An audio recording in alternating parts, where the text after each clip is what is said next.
যখন তুমি অন্যের অনুগ্রহে জীবনযাপন করবে, তখন তোমাকে তার দয়ায় বাঁচতে হবে।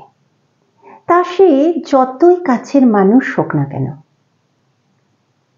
তখন তোমার নিজস্বতা বলে কিচ্ছু থাকবে না। তখন তোমাকে শুধু তোমাকেই সমস্ত কিছুর সাথে অ্যাডজাস্ট করে চলতে হবে। তোমার ভালো না লাগলেও তার হাতে হাঁ মেলাতে হবে, তার নাতে না বলতে হবে। তোমার কোনো সময় হয়তো খুব কান্না পাচ্ছে, কিন্তু পরিস্থিতির জন্য তোমাকে এক মুখ হাসি নিয়ে থাকতে হবে।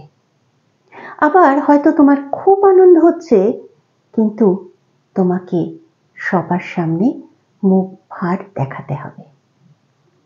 তাই স্বপ্ন দেখো, পরিশ্রম করো, অনেক অনেক পরিশ্রম করো।